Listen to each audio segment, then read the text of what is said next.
Hey there, everybody. Gen X Man back on a Tabletop Tuesday, bringing you fascinating gems from every corner of the gaming world. And today, we're digging out a 5e supplement that the old lady and I snagged many a year ago, Dragonflight by 2C Gaming.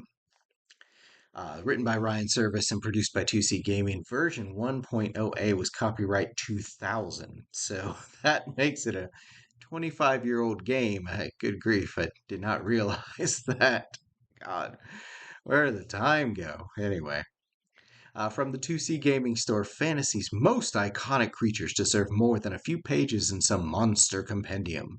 This tome of draconic knowledge offers DMs and players the opportunity to experience dragons deserving of their reputation. Whether it's soaring the skies as a dragon character or building the ultimate draconic NPC for your campaign, Dragonflight delivers. If you love dragons and 5th edition, this is the book for you. And which I would agree with. That's actually a fairly accurate description. Chapter 1 runs over the author's definitions of dragons that will be used for the product itself. Don't worry, as with everything D&D, you're free to make up your own definitions and run with it. It won't screw up any of the material in the book. Chapter 2 is where we start getting into the good stuff. This chapter provides for us something some of us have been clamoring for over 30 or more years: the ability to actually play dragons and not have to come up with all the rules by yourself and wonder if they're balanced, are they right, do they feel right, etc. But rather than just giving you a handful of modifiers, a breath weapon, and saying go for it, the Dragon Designer chapter provides a deep dive into all things draconic. You pick your species of dragon.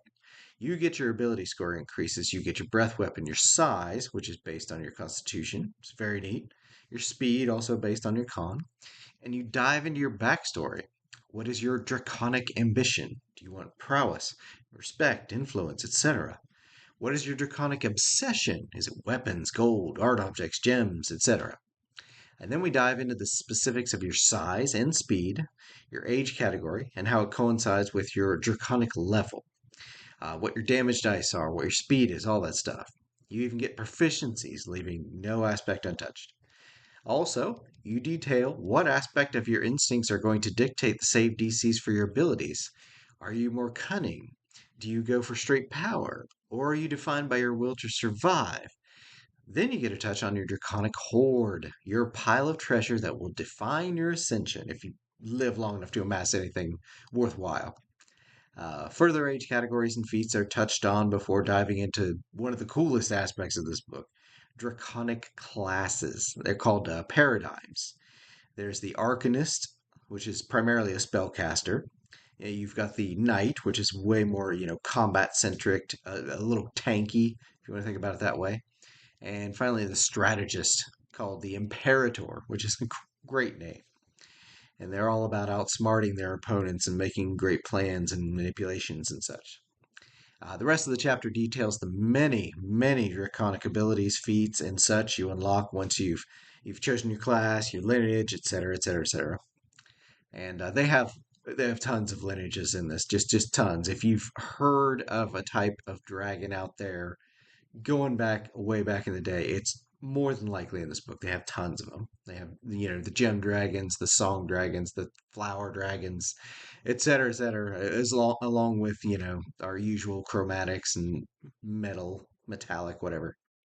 But once you've got your character together, it's time to get a group together and adventure. And chapter 3 contains a good bit of advice, primarily for the DM in this regards. Chapter 4 dives into hordes, territories, and layers, all pivotally important for a draconic character. And it's been touched on before, but this book really defines why a draconic horde is so vital to a dragon character. It defines your capacity to progress. The bigger the horde, the bigger you get, the more powerful, and the harder it is to hold on to it. There's a wealth of information on layers within this chapter in addition, layer actions and details and all that kind of stuff. It's fun. Chapter 5 dives into dragon society and culture. Now, this section can be taken with a grain of salt, as this is the author's vision. Individual visions may and probably should vary. However, in the absence of a clear plan of your own, the author's is in fact excellent. Chapter 6 delves into epic and mythic dragons. Yeah, super uber powerful dragon campaigns. Think level 20 plus. Yeah, big stuff happening.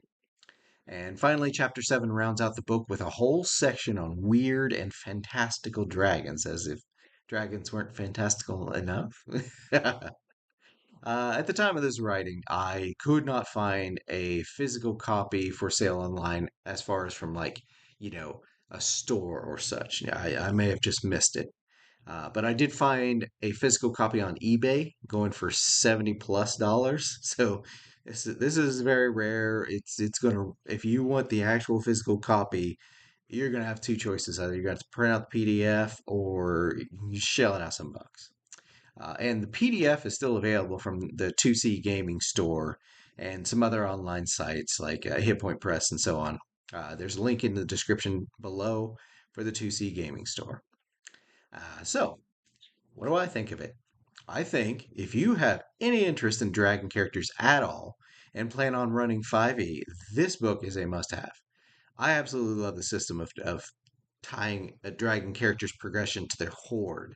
This both explains the mystical connection between a dragon and the horde and makes that horde absolutely necessary for survival and growth. It both answers the age old question, why do dragons sit on mountains of treasure? And the more relevant one for players, why should they care? Further, it has an avalanche of systems, options, gameplay enhancing features. The old lady and I found extremely fun when we play our little Deegan babies, our Dragon Babies campaign. Yes, you heard that right. The old lady and I play little whelps as they learn and grow at the Little Scales Daycare in World of Warcraft's dragon capital, Valdrakken.